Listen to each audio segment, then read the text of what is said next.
Hey, what's going on, y'all? It's me coming at you again with another vid. Um, Now, we all know that Canelo Alvarez has been a laughing stock as of late, ever since winning that 160-pound title.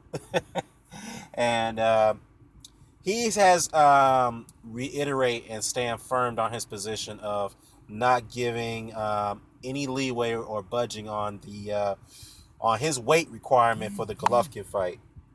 So this is what he had to say for boxing scene. Actually, the title of this article is called "Canelo explains why he won't budge on the weight for Golovkin." Let me read you some interesting pieces of the article, and I'm also going to read you the quotes from Canelo, and I'm going to add my 2 cents here. It says here that Canelo and his team have already gone on record that Triple G is not considering the option of dropping down to a catchweight, at least while he's the mandatory challenger. Canelo is arguably the biggest superstar in the United States with the recent retirement of Floyd Mayweather Jr. and the anticipated retirement of Manny Pacquiao next month. Taking that into consideration, he is not going to bend by allowing anyone, and I mean anyone, to gain any type of an advantage over him, whether it be weight or anything else. He also feels that he's given up a lot of advantages against Mayweather in 2013, which is arguably true because he did go into a catch weight of 152 pounds, which completely drained him for that fight. But needless to say, even if he had made the 154 limit, he would still have lost that fight because Mayweather did expose Canelo to be a one-dimensional fighter to a high degree. So, yeah, as much as I ridicule Floyd, I did give him credit for that fight, and he did give a masterful performance. So, moving along with the article here, and Canelo states that he's given up a lot during the last year's negotiation with Miguel Cotto. He is not willing to budge any further when it comes to negotiating for his future fights, naming Golovkin or otherwise. So now the Miguel Cotto fight. Well, he did get the 155 catch weight. But what else did he concede to? Maybe the purse split. Maybe he didn't get the split that he wanted, or the ring size that he wanted. Maybe those were the concessions that he made. I don't know, but I'll have to look into that. But needless to say, what Canelo Alvarez has to understand that there has to be a neutrality when it comes to negotiations. Now, the Mayweather situation I can understand because Floyd, being the biggest diva of his era, always got what he wanted when he became his own boss, his own man, his own promoter. And obviously, the reason why fighters like Canelo had gave in to those concessions is because they were getting their biggest payday of their career when going up against Floyd Mayweather. Now, I'm in favor of a fighter going in for their biggest payday, but the fact is this, that you cannot complain about giving away so many concessions and feel it is your right to do whatever you want and call your own shots where you don't have the highest principle to sit there and say, well, you know what? It sounds great that I'm getting my highest payday in my career, but I'm going to stand on principle here. I'm not going to give in to this. All right, we're going to make this fan. Do you want this fight happen or not? We got to give the fans what they want to see. If you're not willing to give that up, then we don't have a fight. Stand on that ground and you get more respect. Why? I don't understand why these fighters always say it's always about the money. I mean, sometimes it's not always about the money. It's more about principle, man. If you feel it's not right, then don't budge into it. Straight up. Now, moving along, I'm going to go ahead and read some quotes about from Canelo. He says here, quote, "Look, I've already sacrificed a lot of things where I'm at right now." I'm sorry, I misread that quote. "Look, I've already sacrificed a lot of things to be where I'm at right now. I gave up a lot when I faced Mayweather and against Cotto, and I also sacrificed several things. And right now, I'm in a position where I will not give any more advantages to anyone. If the negotiations occur with Golovkin, it has to be at a weight where we're both comfortable at. I am prepared for whatever. I'm already giving advantages to other fighters during certain point periods in my career, and now I'm at a point where I can choose what I want to do and how I'll do it. And I will never give anyone those type of benefits again." I'll leave it there. Well, okay.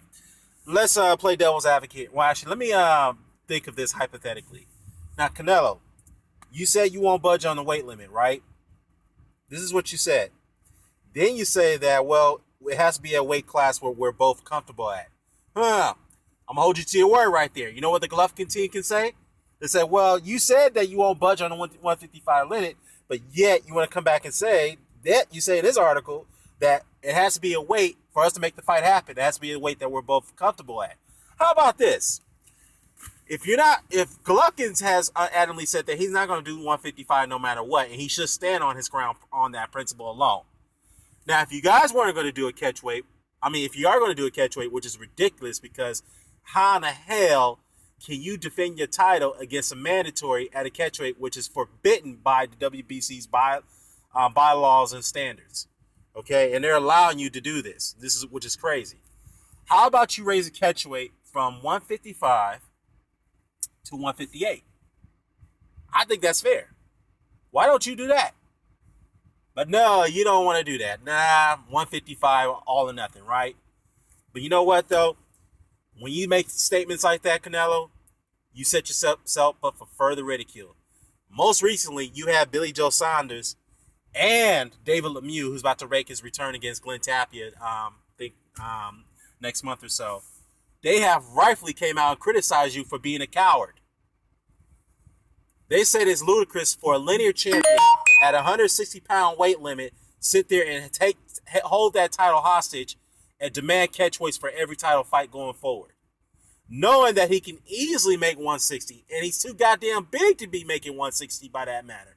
Okay, because we all know Canelo Alvarez walks around close to between 190 to 200 pounds out of the ring, and he's cutting almost 35 pounds to make 155, and he doesn't have a shred of body fat on him.